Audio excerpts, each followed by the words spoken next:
Welcome back to Charlie Stack, where we talk to the people building what mobility will actually run on.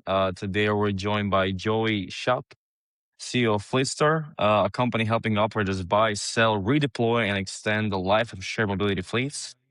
We met Joey at the Micromobility conference in Berlin this June, and Fleetster stood out to us because it worked in a part of industry most people rarely talk about. Micromobility usually loves the launch story, new cities, new permits, new vehicles, new apps, new funding rounds. Fleetster works on the other side of the story. What happens when an operator has hundreds of thousands of scooters, e-bikes, mopeds, or other light vehicles sitting in the storage? What happens when a contract ends and fleets get refreshed, a company exits the market, or vehicles still have useful life but no clear next owner? That's what makes Fleetster interesting. It's all about fleet economics, circularity, resale value, and what happens after the first deployment. Joey, it's great to have you with us today. Welcome to Well, Charlie Stack. We're excited to talk to you today. Thank you, Marvin. Thanks for the great intro, indeed. Yeah, it was great to meet you as well in Berlin. Great to finally spread our story with the other companies as well. And yeah, thanks for the intro. Like it's exactly what we do. We're a bit on the side that most operators haven't been thinking about in the last couple of years, and only they seem to realize now, like we need to do something with our secondhand scooters. In which the beginning usually they went to the scrap, which is also not sustainable, of course. And a lot of times it was not really thought there would be a resale value in this. Like in the early days of the shared mobility, like the scooters were not really built for sharing, of course. I think the first ES4s that were put on the street, they will break after a week or after 2 weeks already. So it was not really thought that scooters can last up to 5 or 10 years. But with the newer generation models from like the bigger manufacturers, vehicles can last easily 5, 10, sometimes even 12 years. So they can hop from like operator to operator, basically. We've seen this live as well. Like we have scooters now in Africa, for instance, that we are like 6 years old. They've been in 2 operators in Europe, and now they've been operated for 1 year in Africa in like infrastructure that's significantly worse than Europe, and the vehicles are still performing great. So that's yeah, great to see. okay, so Absolutely. let's start, from the beginning, like with your view of the company, because Fleetser works in a part of micromobility, as Martin said, that many people kind of overlook. So for people who are just discovering Fleetser now, watching this conversation, could you tell us what does the company actually do? Yeah, so we started off just only as a marketplace where we helped large operators get rid of their stock. But in the last year, we've been trying to help new operators in basically any aspect of starting a shared mobility business. So we supply the hardware, and we can assist in like finding new hardware, of course. But our main business model is a secondhand resale of goods. And we advise on what vehicle can be used best in what city. Also looking at location wise, of course, to make like the initial purchase as cheap as possible, because that's also I think where it can go wrong a lot with new operators, that they get vehicles that the initial cost is so high, and if you only start with 50 or 100 vehicles, it's quite hard to get that first investment back. But we also invest in advice on like software. We advise on what's the best vehicle for supply chain, where to get maybe parts outside of the factory to get them quicker as well. Basically any question an operator could have in the beginning stages of starting operations, we try to help out with anything. Also, because we had shared operations of our own a couple of years ago, we're one of the first OK EB100 users in Europe. In the Netherlands, we had 8 cities. So we've also dealt with all the struggles of like starting operations. We hit all the blocks as well that's yeah, made it hard in the beginning because there was not really a playbook back then as well on how to start as a small operator. So from there, yeah, we can help out with basically anything. So you kind of, just told the whole story, but my next question would be, what do you do at Fleetser? I mean, you are the CEO, but what part of the business are you most focused on? Yeah, Relation. basically Everything. Like it's still a small business, and to keep it as personal as possible, I keep the contact with most of the buyers and most of the sellers. And whenever something is necessary, we help out with anything. Like the main thing I do is finding new leads, of course, and assisting with the sales process. We have some interns working on that as well, making sure everything goes correct, making sure shipments, all the documents get filled in on time. And even I sometimes, if it's really necessary, go to a country of a seller's location to inspect the vehicles. I help with like the battery inspection. So yeah, it's my day is different every day. And just a quick follow up, like Fleetser is, from what I understood from our conversations previously, is already kind of a mature company. And you're a very young person, like you're 22, if I'm not wrong. So I would ask, what made Fleetser so interesting for you to take on the lead role in the company? Yeah, so it was in the beginning a bit of a necessity as well, because the co-founders of Fleetser were very busy with another company as well. And that was also the time that we still really started with it. So we didn't really know if it would be like a proven business or if it was going to work out at all. So when I started, it was still very small. We only handled around 1,000 vehicles, or a little over 1,000. We were still really reaching out to the larger operators to see if there will be any interest or if there's any stock in general that could be sold. And then over the course of a year, we started selling more fleets. We started getting to know more and more companies, also outside of share mobility. We've done some stuff. And yeah, within that year, I grew myself as well, of course. Like I'm quite young to do this. I wouldn't say that I'm super experienced in leading a full company, but also with the help of my co-founders who advise me a lot on how to handle stuff. It's been going great in the last year. That it's volume wise, we grew from 1,000 vehicles to like almost 25,000. And I think what you said for maturing the company, the next step for us will be to get all the contracts in with like the big operators that were the exclusive reseller of the vehicles. And so far we have great process on that. So Yeah, that's basically what I understood from Berlin. When we talked, it's all of these things, all of the big deals are already kind of in motion all the time. Like it's always just one step to signage. So let's wish you yeah, luck with that. So thank you very much. Yeah, that no, like it's always very fluid in that sense. Like sometimes we can close a deal within a week because operators need vehicles ASAP to fill a tender, or they just want to start with the high season as well. For other deals, it can take months before like all the details are prepared, because we also don't want to be like a garage sale, right? We want to make sure that the goods that are being sold off our platform are as advertised. That's why we highly encourage to either let us do the inspection or that the buyer goes directly to the seller's warehouse.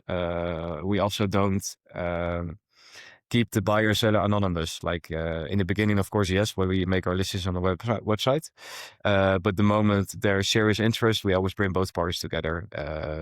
So we can be transparent about the location, about the real state of the vehicles, transparent about the pricing as well, also the prices that we label on the vehicles.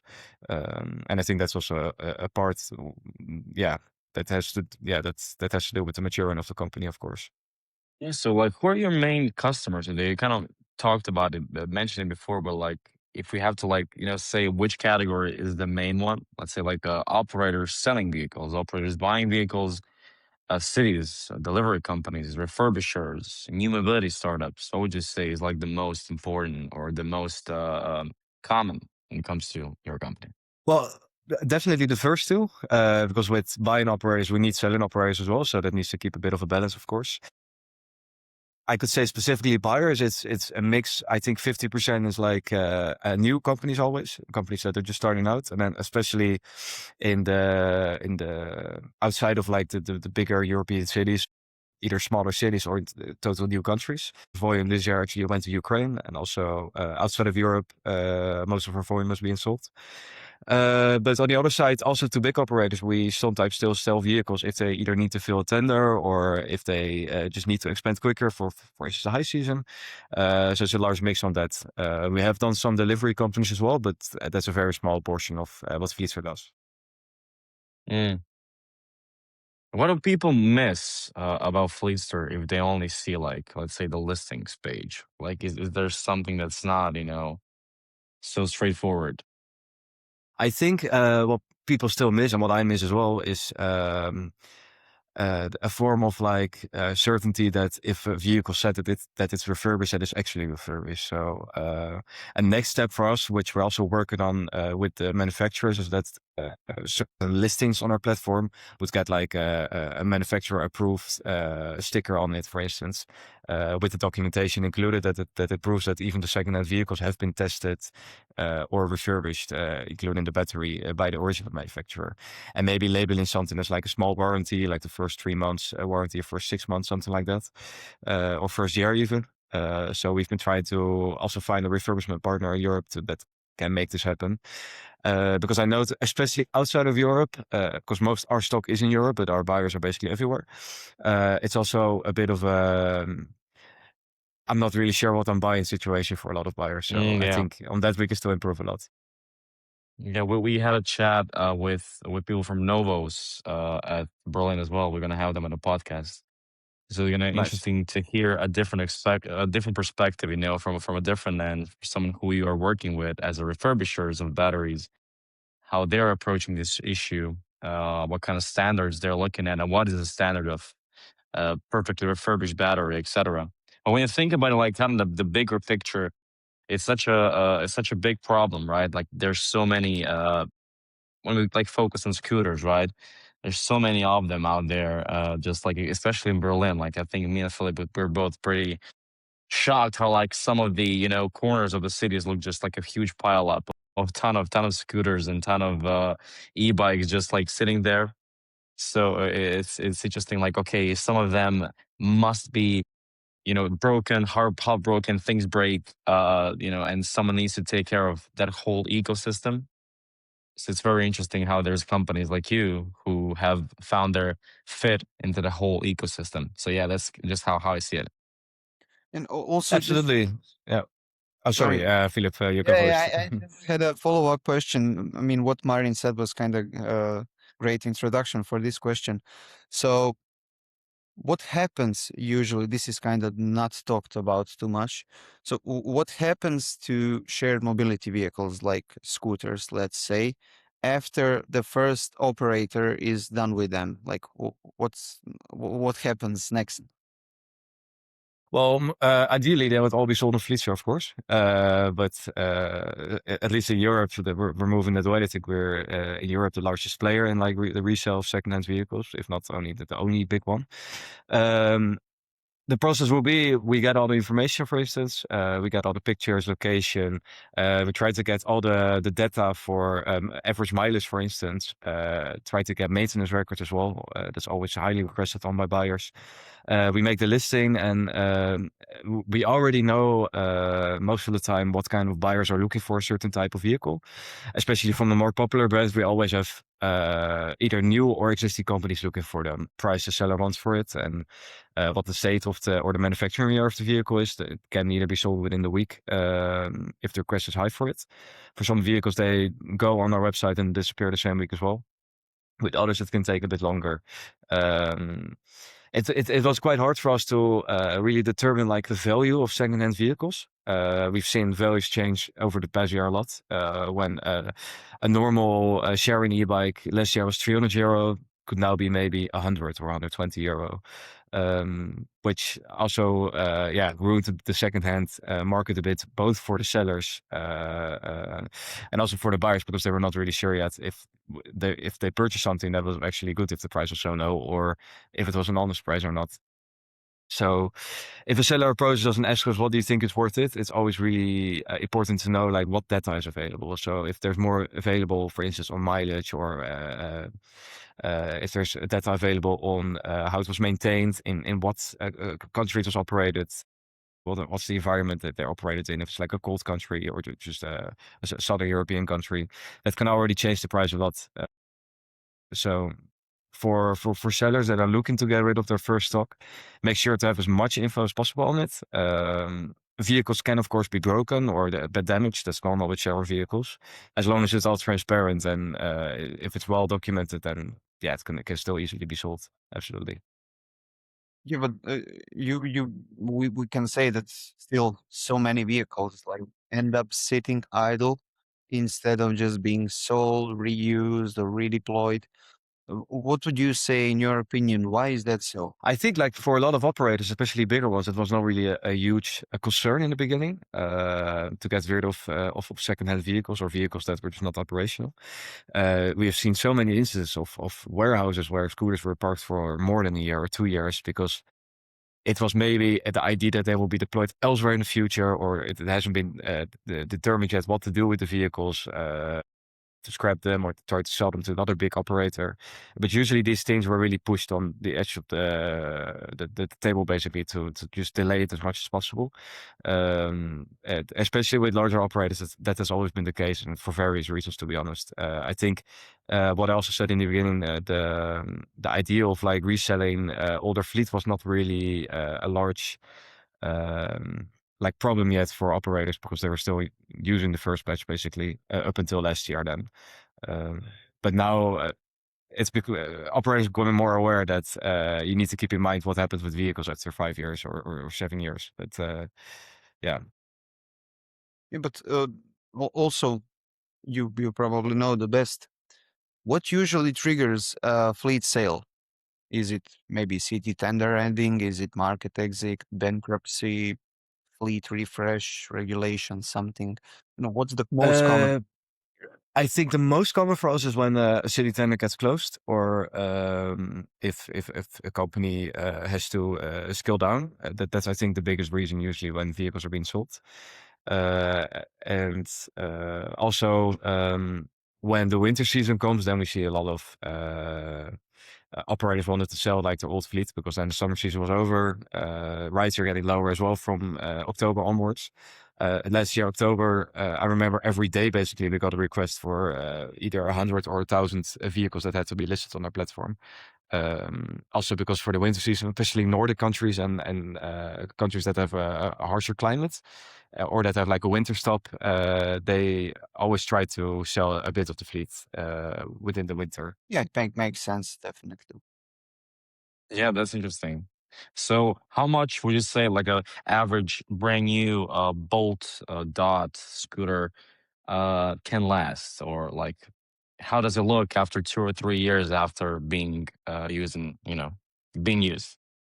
Well, both the operators and the manufacturers, I've seen so many reports that claim in 10 years, 15 years, and I think some of those numbers are maybe a bit too high.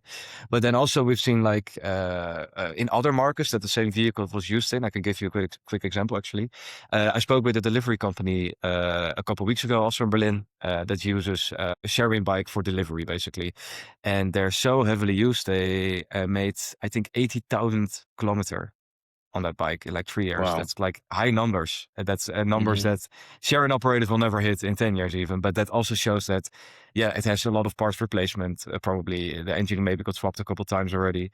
But it does show that the frames have become so robust that they can probably last 100,000 kilometers or more. Or so. That for the sharing market could easily translate to like 10 years or even more of operation. This was a model that was released, I think, in 2021. So that already shows like everything from like this decennia from like the well-known manufacturers can really last for a lot of time. Absolutely. Yeah, I think the perception is I've seen a post on LinkedIn, the Bolt when they revealed their new e-scooter. People were like asking in the comments like I want to get one, because I'm not satisfied with the ones that I can buy. And then people from Bolt were just responding like, yeah, okay, but like this is such an overkill when it comes to durability, because this is totally different than if you picture regular e-scooters you can buy from Segway or anyone. This is a totally different thing, right, than something you can buy out there. Yeah, no, for consumers, it's totally not interesting to get these vehicles because, like, there's a lot of parts on there that already drive up the price so much that consumers don't need, like an IoT, for instance. That's and also the materials these kind of vehicles nowadays are made of, the sharing ones. Yeah, it's not interesting, I think, for consumers, and the riding comfort is most of the time also not as comfortable as like a consumer scooter because of how heavy duty it has to be. Yeah, absolutely. So yeah, I would we sometimes get requests of like consumers that only want to buy 1 or 2 vehicles because of the price point sometimes being very low. But then I said, like, it's for one very hard to use if you're not an operator, because you of course need a backend to use these vehicles, and two, for the same price you could probably get a really nice consumer e-bike or e-scooter as well. Yeah. That doesn't look really used and doesn't feel like really hard when you drive it on the road, for instance, because yeah, these vehicles do have to be made, of course, to last. Yeah, absolutely. Yeah, I don't think you really want this. That's why you want to say it, but not to Yeah. say directly. Do you think in the industry as a whole talks, let's say like at the Micromobility Berlin, do you think the whole industry talks enough about what happens after the first deployment? Well, I think operations-wise, yeah, and I think that was also a bit where Micromobility in Berlin was about this year. That operation basically is key to survive. So that subject is being talked about way more than 3-4 years ago. The tactic is absolutely not buy a massive amounts of vehicles and push into cities. You really have to optimize the vehicles that you have and optimize the usage of it and also the maintenance on it. That's really key on keeping your company stable. So that's also sometimes for new operators, we get a request for 3,000 vehicles on our platform. Well, that's great for us, of course. But if I then see the location when they start, if it's just a smaller city, it's a bit of overkill, of course, to just drop as many vehicles and hope for as much rides as possible, while lacking on like the maintenance structure. Like you need to have that in place before you start operating already, because if you think that's a problem that comes later, maybe only after a couple months, I need to do maintenance. That's usually not the case, especially on the second hand. You need to have those ops ready from day one of launch, basically. I think for new operators, they also experience that probably with new vehicles. That's it's just key to keep on focusing about how to most efficiently do the operations outside, but also how to most efficiently do the maintenance on these things. How to make sure that the spare parts supply keeps on going without running out of a critical part for months. Yeah, I think that was also highlighted a lot in Micromobility this year, and that's also our key point when we sell vehicles. Make sure that you get the knowledge of these vehicles beforehand. We also can advise on like what parts are better or worse on vehicles. So what parts to get extra from the factory. And yeah, that's just a really important aspect when starting from day one, knowing that they will break, even though they look very stiff, they will break from the beginning as well. Absolutely. You kind of started answering my follow-up question, which is like about to be like, how do you reassure your potential buyers that they're buying something, proper? That they're, is there like a checklist? What do your buyers need to know before buying something? What does a company that's starting this? Is there like a Well, I think already the origin from the vehicles can make a lot of difference. I think for buyers, it also is a bit of a reassurance if they see it's like from a big operator, because if they go for the inspection, they of course see who use them. And for these big operators, it's already a proven product because it has been in the fleet for X amount of years. And you still see new operators buying the same type of vehicle, brand new from the factory. I think that's also a bit of a reassurance for new companies or smaller operators. So like the big cities like Berlin and Madrid, we've seen the vehicles for years now. That they probably don't know the operational side, of course, of these big operators, if they had like big struggles with these vehicles. But also from our side, we can always advise on what a vehicle to use. We know what vehicle is popular. We know what vehicle is almost hated on in the sector.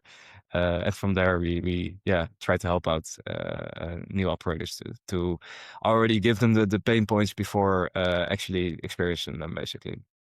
And that's great. Yeah, that's kind of like your also your selling point where you're reassuring your buyers. Okay, we are a platform that resells these, but we can also, provide the know-how on how to approach even buying, right? Absolutely. Yeah. And that's also important for us because if we would just do plain garage sales, then an operator that would buy vehicles in a bad state without knowing about it would maybe cease to exist already in a really short time.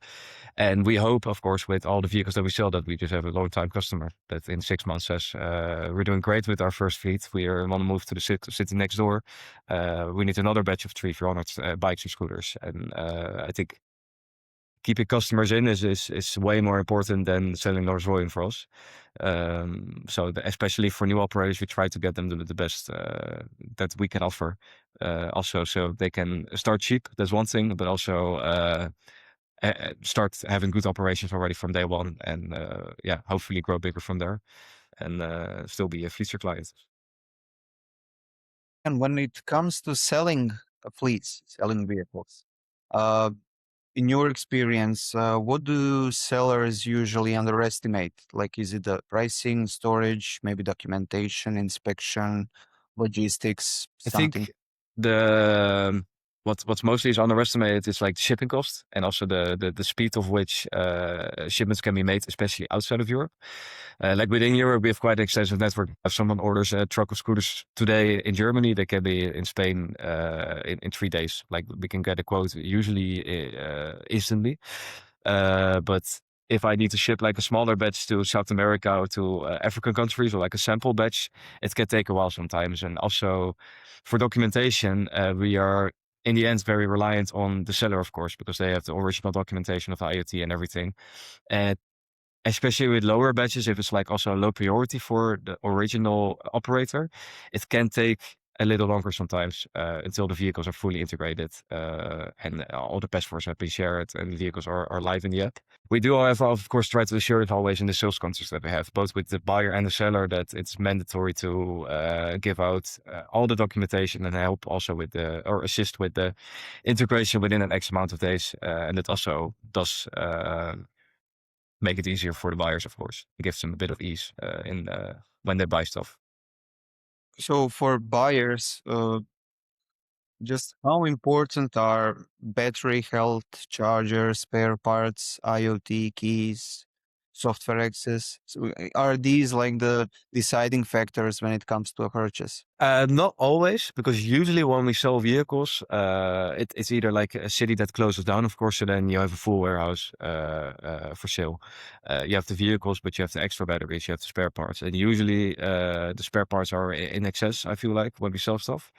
But it's always a combined deal. So like loose spare part sales, for instance, just like a torque sensor or a brake cable, we don't do that yet because we don't have the capacity for that at the moment. And most selling operators are not interested in that. Like if they want to sell something, they just want to get rid of the whole thing in one go. So that's why I also said in the beginning, like buying like an all-inclusive package on our platform usually is the case, because you get vehicles, but you get extra batteries, you get spare parts. Most of the time, all the tools and the manuals are added in the sale as well. And especially like the operator that used it for 2 or 3 years, they know all the pain points and they always share that as well. Like if they move off the vehicle anyway, they have all the documents that they use for their mechanics. They are more than happy to share that usually with the buyers as well. So especially a new operator basically already gets like a full tutorial on how to fix certain issues, how to quickly train mechanics as well for them, new mechanics, of course. It maybe sometimes it's easier to buy like second hand than new, basically, because you already get to know all the pain points from the beginning from the operator that used them for 2-3 years. The onboarding on that process goes a lot quicker actually than a lot of buyers think. Yeah, it makes sense. Like it definitely makes sense. You know, if you're a new operator, new player in the game, like you get everything, man. Like from training to annuals to even the vehicles where you know what's gonna happen with them. You don't have to, take a risk with new vehicles, even a price risk. So now when we were talking about this, So where do second-hand fleet deals usually break down? Like, what's kind of the most touching issue in these deals? A lot of times it's like the IoT connect, like the compatibility of an IoT. With like 90% of the cases that can be worked around, but sometimes IoTs are not supported anymore by the manufacturer, and that's more of the B tier manufacturers that are in less volume, basically. Yeah, the vehicle is basically worthless because we would have to design a custom IoT for a vehicle. We don't know how much that's going to cost, how much time that will take. That's already a big breakdown most of the time. And sometimes also if people go for an inspection and the fleet is just a lot different than it was advertised in the beginning, that can also be a reason that a sale will not go through. Unfortunately, also like current world tensions can stop deals here and there because of certain locations we want to sell to. Sometimes importing can be very difficult, or the route can be very unsafe, especially when we tried to sell to Eastern Africa. Most buyers were not really keen on getting a container through Djibouti port. It was then. I think also now it's still a bit unstable there. So sometimes either it delays a sale for months or it can completely stop one. Yeah, it can be many factors, but I think one of the bigger factors actually is import rules for countries. See, outside of Europe, some countries, especially like India, Pakistan, but also Turkey, they're very hard on importing second-hand goods. Either if it's parts or batteries, but also vehicles. Sometimes the tariffs are just too high, or it's just impossible to get them inside. Yeah, that can either delay a deal very long, or we would have to work around it sometimes, that scooters have to be fully disassembled before shipment. Yeah, that just takes a lot of time, and sometimes can also break the deal for the seller, that it's just too much man hours to prepare scooters in such a way that they have to be fully disassembled. Because usually with secondhand sales as well, like if we ship scooters from A to B, because they're also secondhand, we just try to get the truck as full as possible. Just like stack them next to each other. While some buyers really want them to be on, or some import rules really need them to be like on pallets, fully wrapped. And yeah, that can take a lot of work as well for sellers sometimes, and also a lot of cost for buyers. So unfortunately, that's sometimes stops sales indeed. Yeah, it's kind of a reality for buyers in the countries outside of Europe. I mean, I suppose they are well acquainted with the rules, with the regulations regarding imports, so I think they have a bit of understanding. I guess. Yeah, it depends, because like usually new operators come from a bit of an entrepreneurial background, and then with a lot of times like helping importing in these countries, they really rely on us to get the documentation for it with the customs, and also to get the knowledge about it, basically to go if goods come from a certain country, can they still enter that country? What kind of documentation do I need for it? Can they be imported just through a container, or does it have to go through a sneaky route? Sometimes we can assist with that as well. I have a kind of simple one, but also like a pretty hard one. What makes a fleet easier to resell? It makes it super easy if the like the urgency is there, because then the price, of course, it gets reflected in the price, and also if the details are just like spot on. Like if it's not just like, oh, I have 500 scooters in this country, and then just having one picture, it's quite hard for me to resell it, of course. Especially if it's from a warehouse department that doesn't really have the priority of selling stuff. Yeah, then communication wise, it can be very difficult to get like all the information which is necessary, of course, for selling these kind of bigger fleets. If it's like a large operator that knows the vehicle and also knows the seller, for instance, and knows the vehicle from one picture, they can already see like, okay, it's worth this much, then it can go super quick. But yeah, for new operators, we just need all the information regarding IoTs, how long it's been used, manufacturing date, most preferably also all the original documentation from when it came from the factory. Yeah, that makes it so much easier to sell stuff. Yeah, that was interesting. When we experienced kind of randomly. I'm not going to mention names, but it was at the after party in Berlin when we kind of were sitting at the same table and we all heard you kind of discussing a potential deal. That was interesting how you were talking with the potential customers. And that sounded like a very straightforward process, but also like, the other side was interested in maybe looking at your facilities, looking at your storage, seeing what you're working with. So is that Yeah. something that occurs a lot, that, your clients want to come to um, Netherlands and visit your storage, visit your facilities, etc., or is Yeah, it so mostly done over email, over FaceTime, or? I think it's always the misunderstanding. Like a lot of new buyers think that all the stock that we have on our platform, that we all have that in one big Fleetser warehouse. Yeah, that's not the case, of course. Like all the stock that we offer on our platform is still with the seller, which can be anywhere in Yeah. Europe. So people are always welcome to visit our office, but we just have like computers here and that's it. No vehicles. We did have our warehouse in a very big one actually in the Netherlands, like up until a year ago, where we also stored vehicles sometimes whenever it was necessary. We tried to get a bit onto the refurbishment side ourselves, but learning from it is probably not as smart to do it in Holland, but better to do it in a country in Eastern Europe maybe, or outside of Europe in general. But yeah, and it always happens basically that buyers want to see the vehicles, of course, but that we always strongly encourage that as well. And then they will just go to the selling country and the selling operator basically to see them.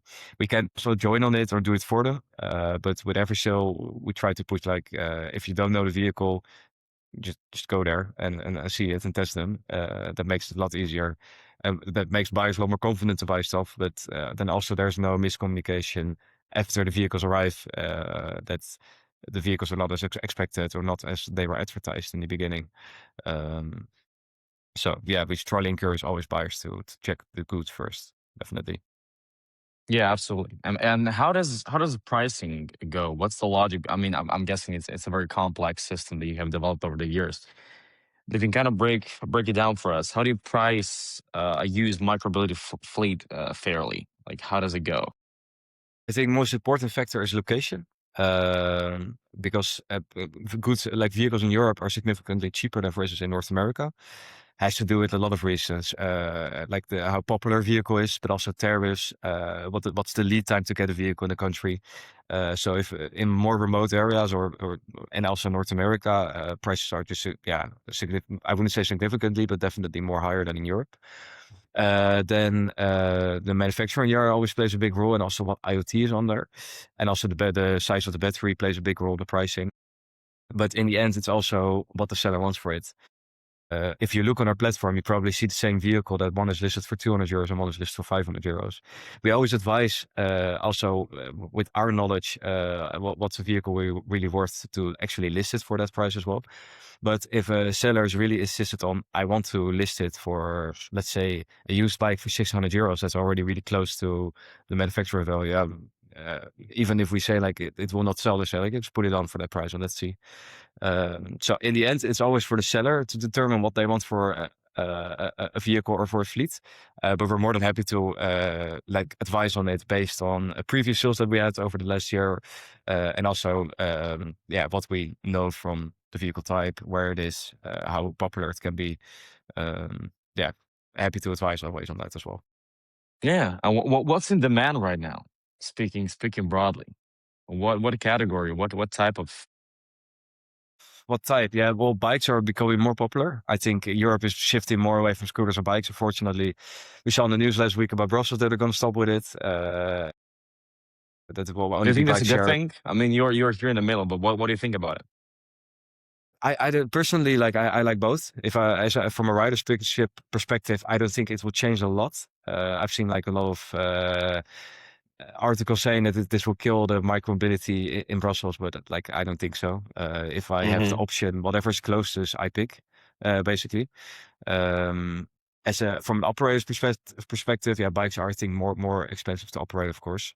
Hmm. So that would also have to reflect on how they run their operations and how prices might affect in the app if scooters does completely disappear from Brussels. Um, for second-hand resale at the moment, bikes are really popular. Like only this month, I think we've done a volume of around 3,000 in total. So especially in Europe, that's just really popular. Outside of Europe, like in Africa, it's only scooters actually, like only e-scooters at the moment. Yeah, I'm interested. Maybe we can pop up the statistic here, someone when I do the edit. But just like thinking, are the e-scooters less safe than e-bikes, let's say, or like hybrid bikes, right? When it comes to actual riding experience, are people more used to riding them from before? So the adaptation to something that's shared, easier.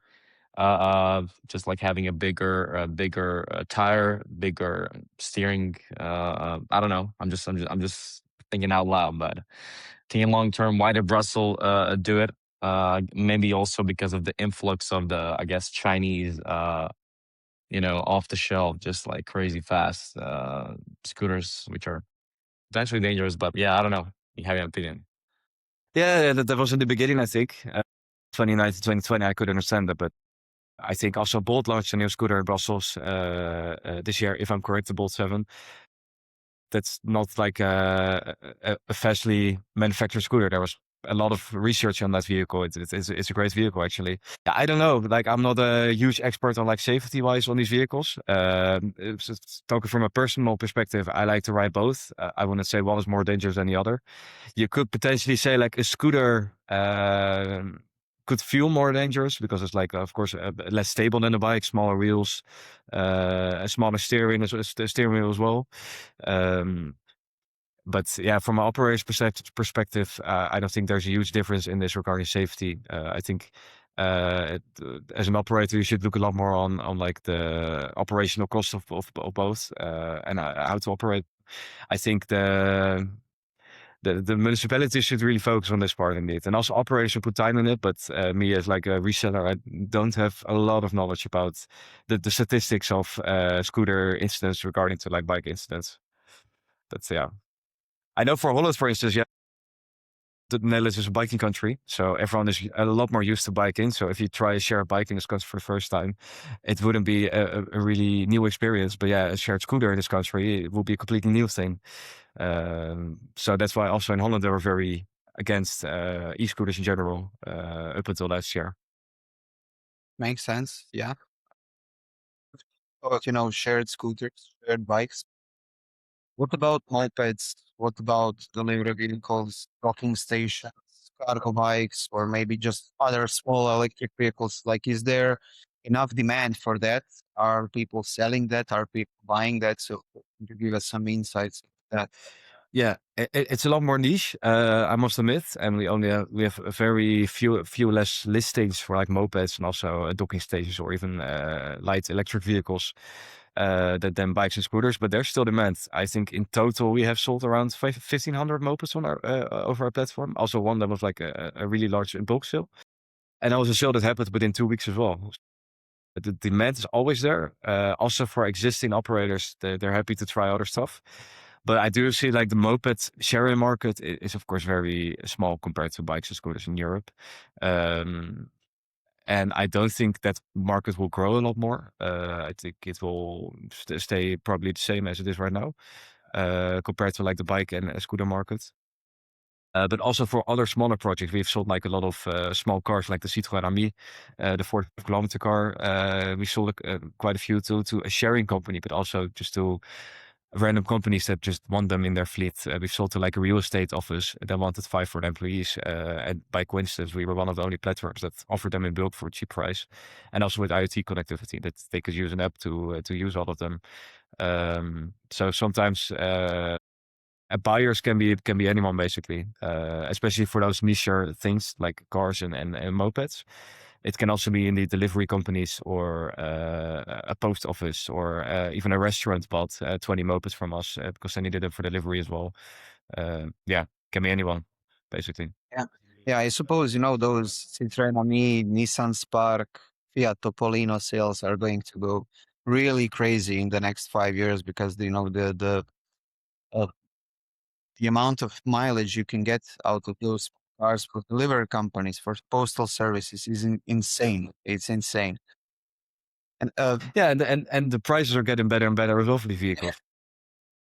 The price point that we offer them for on our platform secondhand is basically the same as like a newish moped.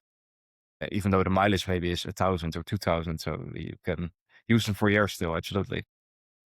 yeah, it really pays off quite quickly. And just to talk about, no, what I wanted to mention is when people talk about micromobility online, there's always talk about sustainability, green stuff, green mobility, green concepts, circularity. So when we look at secondhand fleets, do you think they're becoming a serious part of the sustainability conversation? Do you have any benefits from them, or I how? I think it should be a major part actually, because like it's for an operator, the carbon offset from the beginning basically is zero because they don't have the manufacturing cost or the manufacturing part of these vehicles. That's also like a huge factor if you look at like the total emission of like one of these vehicles. That doesn't have to be taken in account then, because if you take it from another operator, that's one thing. And also the recycling cost, especially for batteries, if you just have to discard everything. It also doesn't happen, of course, when a vehicle gets sold to a new operator. So sustainability-wise, yeah, I think it should be a huge part to use secondhand vehicles. Why would you produce new ones if you can just produce new parts to keep a vehicle that has been produced 5 years ago running for another 10 years? So I think hopefully secondhand vehicles will be a bigger and more accepted form for operators, also big ones, to continue rather than just keep on buying new and pushing it away to the new operator after 3 years. That yeah, for And sustainability wise, I think that will be a great development. I mean, it definitely makes sense. It's more sustainable to buy a recycled vehicle than a new one. It just makes sense. It's kind of common logic. Yeah. In your experience, uh, what would you say, when is the redeployment the right end, when is refurbishment, and when is recycling? Like it's no, it's three different cases, and it's not always appropriate for each one. So what would you say? We call it the quick fire round. Like basically we ask you a short question, you give us a short answer, some kind of, quick bites. We can edit in short videos that would be kind of interesting for people to watch. So let me ask the first question. So Joey, in your opinion and in your experience, what's the most misunderstood thing about used micromobility fleets? That they're still operational. Okay. Okay. Biggest hidden cost for operator. I think probably transportation for a lot of stuff. Like, do you mean for buying a fleet or just like for keeping the fleet, maintaining the fleet? Maintaining. Maintaining. I think spare parts are really underestimated a lot as well. For new operators, that they think we only need one box full of everything. You need a couple more boxes. Okay. The next one. So for let's say for buyer fleets, what would you mostly recommend? Scooters, e-bikes, mopeds, or cargo bikes? E-bikes. Okay. Most important resale factor: battery, software, spare parts, or brand. Batteries. Okay, makes sense, kind of. And this one's interesting. What's one red flag that every buyer should watch for? Payments before inspection should never be like a mandatory thing, because all Yeah. goods need to exist. And it has happened with us personally, unfortunately, once that we bought goods without ever checking them properly, and the goods never came, unfortunately. Okay. Yeah, that was outside of Fleetser. We just needed some part of our own for our own small operation back then.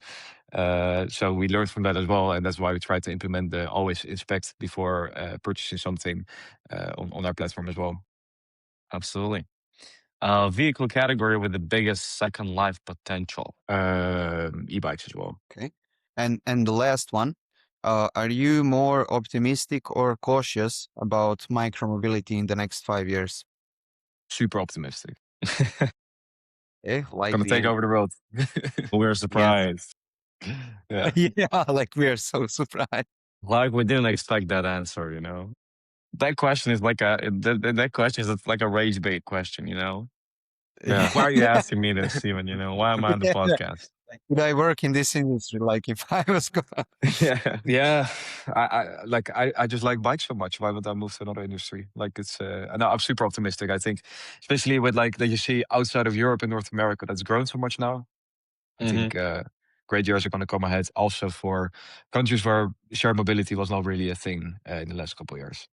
Yeah, we had a guest from Australia who are also in the e-scooter industry, and yeah, just the potential is crazy because just how undeveloped they are in those segments, how those segments don't Yeah. really exist, and yeah, there's so Australia, New many. Zealand, South Africa. I think that can be a huge market still. Where at the moment I think there's only one small operator with 50 vehicles or something. Mexico. I think now they're finally starting. Lime launched in Mexico City last week, I think. I think there's still a lot of markets that has to be explored. Yeah. Awesome. Well, huge thanks to Joey for joining us. Yeah, and we hope to have you again sometimes in the future. Wish you all the luck. Thank you very much. Super cool initiative, super cool product, super cool company, and yeah, you guys are great. Philip, if you have any last words for Joey. Yeah, Buy definitely. secondhand. That's Yeah, check out our Fleetser.com. platform. You go buy some bikes, go sell some fleets, reach out to Joey. Start But a business.